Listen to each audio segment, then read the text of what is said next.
Welcome back to my channel. ఈరోజు ఏం జరగబోతుందో తెలుసుకుందామా? ఇంకా ఎపిసోడ్లోకి వెళ్ళిపోతున్న లక్ష్మిని మిత్ర ఎక్స్క్యూజ్ మీ, ఒక్క నిమిషం ఆగండి అని అంటాడు. ఇక వెంటనే లక్ష్మి, బాబోయ్ ఇదేంటి మిత్రగారు నన్ను ఆగమంటున్నారు, కొంప తీసి నన్ను గుర్తుపట్టేశారా ఏంటి? లక్ష్మి కంగారు పడుతూ ఉంటుంది. ఇక మనీషా దేవి అని కూడా మిత్రని అలాగే చూస్తూ ఉంటే ఇక మిత్ర ఏమో లక్ష్మి పక్కకి వెళ్ళి, మిమ్మల్ని నేను ఎక్కడో చూసినట్టు అనిపిస్తుంది, మీరు నాకు అంతకుముందు పరిచయం ఉన్నారా, నేను మీకు తెలుసా అని అంటాడు. ఒక్కసారిగా మనీషా దేవయాని షాక్ అవుతారు.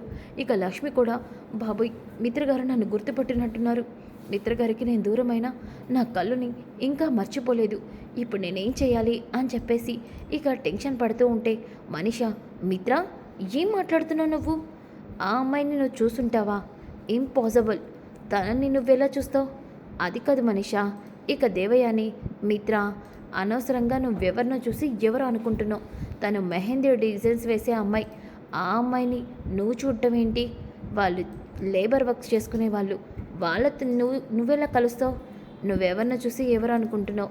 ఏంటమ్మాయి అలా చూస్తున్నావేంటి? ఇక నువ్వు వెళ్ళు అని వెనకాలనే, వస్తాను మేడం అని చెప్పి లక్ష్మి అక్కడి నుంచి వెళ్ళిపోతుంది. ఇక మిత్ర, నాకెందుకో డౌట్గా అనిపిస్తుంది, తన కళ్ళు నేను ఎక్కడో చూసినట్టు అనిపిస్తుంది, నాకు బాగా తెలిసిన వాళ్ళలాగా అనిపిస్తుంది అని మిత్ర మనసులోనే అనుకుంటూ ఉంటాడు. ఇంకా ఒక పక్కన లక్ష్మి, అమ్మయ్య నేను ఎలాగోలాగా మిత్రగారి నుంచి తప్పించుకొని బయటికి వచ్చేసాను, జాను వివేక్ల పెళ్ళి ఎందుకు జరగట్లేదో కూడా తెలుసుకున్నాను, వీలైనంత త్వరగా ఎలా అయినా సరే వివేక్ జానుల పెళ్ళి జరిపిస్తాను, అలాగే చిన్నత్తయ్య గారిని పెళ్ళికి ఒప్పిస్తాను అని చెప్పి అనుకుంటుంది. ఇంకా ఒక పక్కన మిత్ర ఏమో వస్తుందని, లక్కీ టైం అవుతుంది లంచ్కి రా అని పిలుస్తూ ఉంటాడు. వస్తున్నాను డాడీ అని చెప్పేసి ఇక లక్కీ, బ్రో ఏం చేస్తున్నాడో, బ్రోకి చాలా కోపంగా ఉంది, ఇప్పుడు లంచ్కి రమ్మంటే వస్తాడో రాడో అని చెప్పేసి ఇక లక్కీ ఏమో, బ్రో ప్లీజ్ లంచ్ చేయి నా కోసం, ప్లీజ్ బ్రో, నువ్వు ఇంటికి వచ్చి లంచ్ చేయకపోతే నేను చాలా ఫీల్ అవుతా, నువ్వు తినకపోతే నేను కూడా తినను అని చెప్పి అనగానే ఇక జున్ను, నాకెందుకు చెప్తున్నావు, మీ నాన్నతో చెప్పు, మీ నాన్న ఎందుకలా నా మీద కోప్పడాలి, అందుకే మీ నాన్న పిలిచి నన్ను లంచ్కి రమ్మంటేనే నేను లంచ్కి వస్తా, లేకపోతే నేను లంచ్ చేయను అని అంటాడు. ఇక అప్పుడే అరవింద మిత్ర దగ్గరికి వస్తుంది.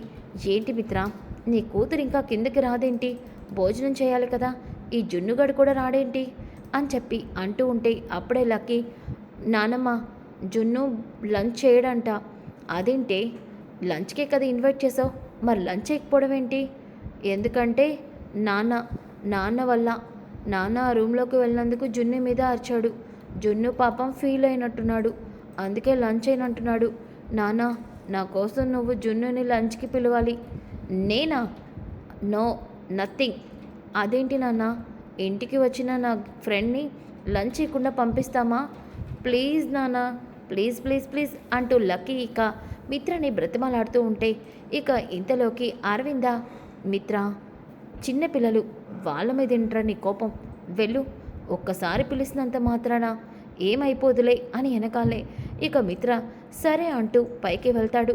ఇక దేవయాని మనీషా అయితే, బాబోయ్ ఈ పిల్లల ఓవర్ యాక్షన్ అస్సలు తట్టుకోలేకపోతున్నాను ఆంటీ, అసలు నాకు వీళ్ళిద్దరిని చూస్తుంటే ఒళ్ళంతా మండిపోతుంది, ఈ లక్కీ నాకు ఎలా దగ్గర కాలేదో ఆ జున్నుగడు కూడా అంతే, ఇష్టం వచ్చినట్టు మాట్లాడతాడు, ఏంటో వీళ్ళిద్దరు. మనీషా ఆ పిల్లల సంగతి నీకెందుకు, ముందు నువ్వు మిత్రని నీ వైపు ఎలా తిప్పుకోవాలో అది ఆలోచించు అని అంటుంది. ఇంకా ఇంతలోకి అప్పుడే మిత్ర ఇక జున్ను దగ్గరికి వెళ్తాడు. సేమ్ మిత్ర అలిగినప్పుడు ఎలా అయితే వెనక్కి తిరిగి చేతులు వెనక పెట్టుకొని ఉంటాడో అలాగే జున్ను కూడా నుంచుంటాడు. ఇక అరవింద అది చూసి షాక్ అవుతుంది. ఇదేంటి మిత్ర అలిగినప్పుడు ఎలా ప్రవర్తిస్తాడో, వీడు కూడా అచ్చం అలాగే ఉన్నాడేంటి అని అనుకుంటూ ఉంటే ఇక మిత్ర ఏమో, ఏయ్ ఏంట్రా నువ్వు చిన్నపిల్లోడివి, నీకేంట్రా ఫుడ్ మీద అలగటం, పద కిందకి. ఏంటండి మీరు, ఎవరైనా సరే కోపం వస్తే అలుగుతారు, అది చిన్న పెద్ద తేడా ఉండదు, ఇప్పుడు ఏంట్రా నీ ప్రాబ్లం, నేను నీకు సారీ చెప్పాలా, లేకపోతే నిన్ను బ్రతిమలాడి కిందకి తీసుకెళ్లాలా? చూడండి మీరు ఎందుకు వచ్చారో ఆ పని చేసి వెళ్ళండి, మధ్యలో నా పర్మిషన్ ఎందుకు మీకు అని జున్ను అంటాడు. ఇక అరవింద వాళ్ళిద్దరి డిస్కషన్ చూసి నవ్వుకుంటూ ఉంటుంది. ఈరోజు ఇది తేలుతుందా అని అనుకుంటూ ఉంటే ఇక వెనక నుంచి lucky please daddy please please అని బ్రతిమలాడుతుంది. ఇక మిత్ర సరేరా సారీ ఇందాక నేను నీ మీద కోప్పడినందుకు లంచ్ చేద్దాం కిందకి వెళ్దామా సార్ అని అంటాడు. ఇక జున్ను ఓకే మీరు ఇంత రెస్పెక్ట్గా అడిగితే ఎందుకు రాకుండా ఉంటాను, బాగా ఆకలిగా ఉంది పదండి అని చెప్పి జున్ను లక్కీ ఇద్దరు కిందకి వస్తుంటే ఇక మిత్ర అలాగే అరవింద కూడా కిందకి వస్తారు. ఇక అందరూ కూడా డైనింగ్ టేబుల్ దగ్గర కూర్చుంటారు. ఇంతలోకి అందరూ కూడా భోజనం చేస్తూ ఉంటే జున్ను నీకేమేమి ఇష్టమో ఆ ఐటమ్స్ అన్నీ చేయించాను చూడు ఎలా ఉన్నాయో అని అంటూ ఉంటే ఇక మనీషా ఏమో ఐటమ్స్ అన్నీ చూస్తూ మిత్ర ఈ ఐటమ్స్ అంటే నీకు చాలా ఇష్టం కదా, నేను ఇంకా నీ ఫేవరెట్ ఐటమ్స్ ఈరోజు చేశారనుకున్నానే, నేను కూడా అలాగే అనుకున్నాను మనీషా అని దేవయ్య అని అంటుంది. ఇక అరవింద జున్ను ఇవన్నీ నీ ఫేవరెట్ ఫుడ్డా, అవును గ్రాని అని అంటాడు. ఇక ఒక్కసారిగా అరవిందకి ఆశ్చర్యంగా అనిపిస్తుంది. ఇంతలో మిత్ర భోజనం చేస్తూ జున్ను వైపు చూస్తే జున్ను సేమ్ టు సేమ్ మిత్రలాగే చూపుడు వేలు వదిలేసి మిగతా వేళ్లతో అన్నం తింటాడు. ఇక అది చూసిన మిత్రకి చాలా కోపంగా ఇరిటేటింగ్గా అనిపిస్తుంది. మమ్మీ చూసావా, నేను ముందు నుంచి చెప్తున్నాను వాడికి కొంచెం ఎక్స్ట్రాలని, కానీ మీరే నా మాట వినలేదు. చూసారుగా వాడు నన్ను ఇమిటేట్ చేస్తున్నాడు, కావాలని నేను చూపుడు వేలు వదిలేసి అన్నం తింటాను, వాడు కూడా చూడు సేమ్ చూపుడు వేలు వదిలేసి ఎలా తింటున్నాడో అని వెనకాలనే అరవింద ఒక్కసారిగా అవునే జున్ను ఏంటి మిత్రలాగే తింటున్నాడు అని చెప్పి అనుకుంటుంది. ఇక జున్ను ఏమో నాకు ఇలా తినడమే అలవాటండి, నేను చిన్నప్పటి నుంచి ఇలాగే తింటాను అవును అని అనగానే ఇక అరవింద జున్ను నువ్వు చిన్నప్పటి నుంచి ఇలాగే తింటున్నావా, అవునండి మా అమ్మ నాకు చాలాసార్లు 5 వేలతో తినాలని చెప్పింది, కానీ ఎప్పుడూ నాకు ఇలా తినడం రాలేదు అని వెనకాలనే ఇంతలోకి అరవిందకి చాలా డౌట్గా అనిపిస్తుంది. ఆ రోజు అర్జున్ వాళ్ళ అమ్మ గుడిలో మా లక్ష్మి మాకెలా అయితే ఇంటికి వచ్చిందో మీ లక్ష్మి మా ఇంటికి వచ్చినట్టు అనిపిస్తుంది, మా లక్ష్మి బంగారం అని చెప్తూ ఉన్న విషయాన్ని గుర్తు తెచ్చుకొని ఇక ఇంతలోకి జున్ను మీ ఫ్యామిలీ మెంబర్స్ని నాకు పరిచయం చేస్తావా, రేపు నేను మీ ఇంటికి వస్తాను, తప్పకుండా అండి మా అమ్మని అలాగే మా బాబా అందరినీ మీకు పరిచయం చేస్తాను అని వెనకాలనే ఇక ఇంతలోకి జున్ను భోంచేస్తూ ఉంటే ఇక జున్నుని అరవింద చూస్తూ ఉంటుంది. మిత్రలాగా ఎవరికి తినడం రాదు, ఎందుకంటే ఒక వేలు వదిలేసి తినడం చాలా కష్టం, కానీ సేమ్ మిత్రలాగే ఎందుకు జున్ను ఉన్నాడు, మిత్రలాగే కోపం మిత్రలాంటి అలవాట్లు అసలు జున్నులో ఉండడం ఏంటి, ఏమై ఉంటుంది నిజంగా మిత్ర వాళ్ళ అలవాట్లు ఉండడం, అలాగే వాళ్ళ ఇంట్లో ఉన్న ఆమె లక్ష్మి గురించి చెప్పడం నాకెందుకో అనుమానంగా ఉంది, లక్ష్మి తెలిసిపోతుందిగా అని అనుకుంటుంది. ఇంకా నైట్ అవుతుంది. ఇంతలోకి మనీషా దేవయాని ఇద్దరు కూడా బాల్కనీలో ఉంటారు. ఇక మనీషా సీరియస్గా ఆలోచిస్తూ ఉంటే దేవయాని ఏంటి మనీషా దేని గురించో సీరియస్గా ఆలోచిస్తున్నావు, ఆంటీ రేపు వస్తున్నాడు కదా దాని గురించి ఆలోచిస్తున్నాను, భాస్కర్ కనుక ఆ లక్కీ కన్న తల్లి లక్ష్మి అని కన్ఫర్మ్ చేస్తే మాత్రం ఏం చేయాలని ఆలోచిస్తున్నాను. మనీషా నువ్వు రేపు జరగబోయే దాని గురించి ఆలోచిస్తున్నావు, కానీ నేను అరవింద్ అక్క అనుమానం గురించి ఆలోచిస్తున్నాను. ఏంటంటే మీరు అంటున్నారు, అవును మనీషా ఉదయం ఆ జున్ను తినే ఫుడ్ విషయంలో అరవింద్ అక్క చాలా డౌట్ఫుల్గా ఫేస్ పెట్టింది, అలాగే వాడిని చూస్తుంటే అచ్చం మిత్ర ఎలా ఉండేవాడో అలాంటి పనులే చేస్తున్నాడు, నాకు కూడా ఎందుకో డౌట్గా ఉంది. ఆంటీ ఇప్పుడేమంటారు మీరు, కొంప తీసి ఈ లక్కీతో పాటు ఆ జున్ను కూడా లక్ష్మి కొడుకే అంటారా ఏంటి?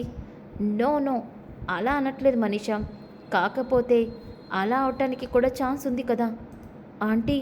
అంటే మీరు అంటుంది అవును మనీషా, ఆ రోజు ఆవిడకి 2 కవల పిల్లలు పుట్టారని, అలాగే మగపిల్లల్ని తీసుకొని ఆమె వెళ్ళిపోయిందని డాక్టర్ అక్కడ చెప్పారు, గుర్తుందా నీకు?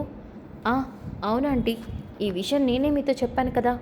అవును మనీషా, అలాంటప్పుడు జున్ను అలాగే లక్కీ కవలలు ఎందుకు కాకూడదు, అలాగే వాళ్ళ అమ్మాయి ఈ లక్కీ వాళ్ళ అమ్మాయి ఉండొచ్చు కదా, మన అనుమానం నిజమైతే వీళ్ళిద్దరూ లక్ష్మీ పిల్లలు అయి ఉండొచ్చు కదా.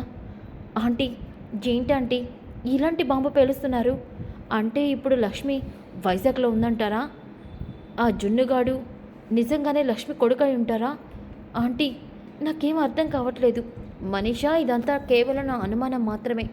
ఒకవేళ ఇదే నిజమైతే గనక ఖచ్చితంగా లక్ష్మిని ఇంటికి దూరం చేయడం చాలా కష్టం. మిత్రతో నీ పెళ్ళి ఎప్పటికీ జరగదు. ఆంటీ, మీరు అలా మాట్లాడొద్దు. నేను మిత్ర లేకుండా అస్సలు ఉండలేను. నేను ఇదంతా చేసింది మిత్రని దక్కించుకోవడం కోసం. మనీషా, నాకు తెలుసు. కానీ ఈ విషయం మనం రేపు కన్ఫర్మ్ చేసుకోవాలి. అవును, అరవిందక్క జున్ను వాళ్ళ ఇంటికి రేపు వెళ్తానంటుంది. మనం కూడా అరవిందక్కని ఫాలో అయ్యి అక్కడ జున్ను వాళ్ళ అమ్మ ఎవరో తెలుసుకోవాలి. అప్పుడు భాస్కర్ విషయం కన్ఫర్మ్ అయ్యాక మనం ఏం చేయాలో అది చేద్దాం. సరే ఆంటీ అని చెప్పి అంటుంది. ఇంకా ఉదయం అవుతుంది. ఉదయమైన తర్వాత అరవింద ఈరోజు జున్ను వాళ్ళ ఫ్యామిలీని చూడాలి. అక్కడున్న లక్ష్మి ఎవరో తెలుసుకోవాలి. లక్ష్మి నాకెందుకనో అక్కడ ఉందనిపిస్తుంది. ఈరోజు ఎవరో ఏంటో తేలిపోతుంది అని చెప్పి అరవింద ఇంకా కారులో జున్ను వాళ్ళ ఇంటికి బయలుదేరుతుంది. ఇంకా ఒక పక్కన దేవయాని మనిష కూడా అరవింద కార్ని వెనక నుండి ఫాలో అవుతూ ఉంటారు. ఇక ఇద్దరు కూడా అరవింద కారులో ఇక వెనకాలే వస్తారు. అరవింద జున్ను వాళ్ళ ఇంటికి వస్తుంది. రాగాల్నే, నమస్కారం అండి, మీరు? నేను లక్కీ వాళ్ళ నాన్నమని. జున్ను జున్ను నిన్న మా ఇంటికి వచ్చాడు. అలాగే మీ అందరినీ కలుద్దామని నేను ఇలా వచ్చాను. అవునండి, చాలా మంచిది, రండి కూర్చోండి. అది చెప్పండి, ఏం కావాలి అని అంటూ ఉంటే ఇంతలో దేవయాని మనిష కిటికీలోంచి వాళ్ళిద్దరినీ చూస్తూ ఉంటారు. ఇక మనిష, ఆంటీ, ఎవరో ఈ పెద్దవిడ కనిపిస్తుంది. ఇంతకీ జున్ను వాళ్ళ అమ్మ ఎవరో? ఒక్క నిమిషం ఆగు మనిష, అంతా అర్థమవుతుంది అని అంటూ ఉంటే ఇక అరవింద, జున్ను వాళ్ళ అమ్మ లక్ష్మినా అండి? మా లక్ష్మి ఆ రోజు గుడి దగ్గరికి వచ్చాక మాకు దూరం అవుతానని చెప్పింది. కానీ మీ మనవరాల వల్లే తన మనసునే మార్చుకుంది. తను ఇక్కడే ఉండాలని నిర్ణయించుకుంది. తనని మీరు కలవాలనుకుంటున్నారా? ఒకసారి మీ లక్ష్మిని చూద్దామని. అవునా అండి, ఇప్పుడే పిలుస్తానుండండి. అమ్మ లక్ష్మి అని చెప్పేసి ఇక అర్జున్ వాళ్ళ అమ్మ లక్ష్మిని పిలుస్తుంది. ఇంతలోకి అప్పుడే కిచెన్లో ఉన్న లక్ష్మి బయటకి వస్తుంది. ఒక్కసారిగా అరవింద, ఇటు మనీషా, దేవయాని లక్ష్మిని చూసి షాక్ అయిపోతారు. ఇక అర్జున్ వాళ్ళ అమ్మ అయితే, మీరు మాట్లాడుతూ ఉండండి, ఇప్పుడే నాకు ఫోన్ వస్తాను అంటూ అర్జున్ వాళ్ళ అమ్మ అక్కడి నుంచి వెళ్ళిపోతుంది. ఒక్కసారిగా అరవింద లక్ష్మిని చూసి షాక్ అయిపోతుంది. లక్ష్మి లక్ష్మి అంటూ వెళ్ళి లక్ష్మిని హక్ చేసుకుంటుంది. ఇదంతా చూసిన దేవయాని అయితే స్టన్ అయిపోతారు. ఆంటీ, మన అనుమానమే నిజమైంది. ఆ లక్ష్మి చావలేదు, బ్రతికే ఉంది. అవును మనీషా, నిజంగా నీ దురదృష్టం ఇలా ఉంటుందని అస్సలు అనుకోలేదు. 5 సంవత్సరాల తర్వాత లక్ష్మి తిరిగి రావటం ఏంటి, అది కూడా ఒక కొడుకుతో. నిజంగా నమ్మలేకపోతున్నాను. ఆంటీ, ఇప్పుడేం చేద్దాం? ఆగు మనీషా, అసలు అరవిందక్క లక్ష్మితో ఏం మాట్లాడుతుందో, లక్ష్మి మనసులో ఏముందో మనం తెలుసుకుందాం అని చెప్పి అనుకుంటూ ఉంటే ఇక అరవింద లక్ష్మిని హక్ చేసుకుంటుంది. లక్ష్మి కూడా ఎమోషనల్ అవుతుంది. లక్ష్మి, మా నుంచి దూరం అయ్యి నువ్వు ఎందుకు ఇక్కడున్నావు చెప్పు లక్ష్మి. అసలు నువ్వు ఈ ఇంటికి మాకు దూరం అవటానికి కారణం నా గురించే కదా, నా వల్లే కదా అని వెనకాలనే, అత్తయ్య గారు, అది నాకంతా తెలుసు లక్ష్మి. మనీషా నీ దగ్గర ఏం అని ఒట్టు వేయించుకుందో, నువ్వు ఎందుకని ఆ నందన కుటుంబానికి దూరం అయ్యావో అంతా నాకు తెలుసు. కానీ నాకొక విషయం అర్థం కావట్లేదు. జున్ను, అత్తయ్య గారు, జున్ను మీ వారసుడు, మిత్రగారి కొడుకు. అవును, నేను తన తల్లిని అని వెనకాలనే ఒక్కసారిగా అరవింద, అంటే జున్ను నా మనవడా అంటూ చాలా సంతోషపడిపోతుంది. ఇక అరవింద, లక్ష్మి, ఇక నువ్వు ఒక్క నిమిషం కూడా ఇంటికి దూరంగా ఉండడానికి వీలేదు, నాతో పాటు పదా. అయ్యో అత్తయ్య గారు, ఇప్పుడు నేను మీతో పాటు వస్తే మిత్రగారు నా మీద చాలా ద్వేషాన్ని పెంచుకున్నారు. ఎట్టి పరిస్థితుల్లోనూ మిత్రగారు నన్ను ఇంట్లోకి రానివ్వరు. అలాగే మనీష కూడా మీ కేసుని మళ్ళీ రీఓపెనింగ్ చేయిస్తుంది. మళ్ళీ నందరి కుటుంబానికి నా వల్ల ప్రాబ్లమ్స్ రావడం నాకు ఇష్టం లేదు. అందుకే నేను మీకు దూరంగా ఉంటాను. ప్లీజ్ అత్తయ్య గారు, దయచేసి నన్ను రాను. అది కాదు లక్ష్మి, నువ్వు ఇంటికి దూరంగా ఉండి. ప్లీజ్ అత్తయ్య గారు, ఈ విషయం గురించి మీరు ఈ మిత్రగారితో ఎట్టి పరిస్థితుల్లోనే చెప్పకూడదు. అవును, అలా చెప్పరని నాకు మాట ఇవ్వండి. నందన్ కుటుంబం సంతోషంగా ఉండడమే నాకు కావాలి. అది ఎంతటి కష్టం పనైనా నేను చేయడానికి సిద్ధంగా ఉన్నాను అని చెప్పేసి ఇక లక్ష్మి అంటూ ఉంటే మనీషా దేవయాని అమ్మయ్య, లక్ష్మి ఆంటీ మాటలు నమ్మి ఇంటికి రావట్లేదు. ఈ అవకాశం చాలు లక్ష్మిని శాశ్వతంగా మిత్ర జీవితంలోకి దూరం చేయడానికి, మిత్రని పెళ్లి చేసుకోవడానికి. మనీషా ఇక లక్ష్మి మనసులో ఉంది ఏమైందో మనకు తెలిసిపోయింది. ఇప్పుడు భాస్కర్ని కలిసి లక్కీ కన్నతలు ఎవరో తెలుసుకోవాలి పదా అని చెప్పి ఇద్దరు కూడా అక్కడి నుంచి వెళ్ళిపోతారు. సో ఫ్రెండ్స్, ఎపిసోడ్ ఇలా ముగుస్తుంది. కమింగ్ ఎపిసోడ్ చాలా ఇంట్రెస్టింగ్గా ఉంటుంది. డోంట్ మిస్ ఈ వీడియో నచ్చితే తప్పకుండా లైక్ చేసి షేర్ చేయండి. Thanks for watching. Welcome back to my channel. ఈరోజు ఏం జరగబోతుందో తెలుసుకుందామా? ఇంకా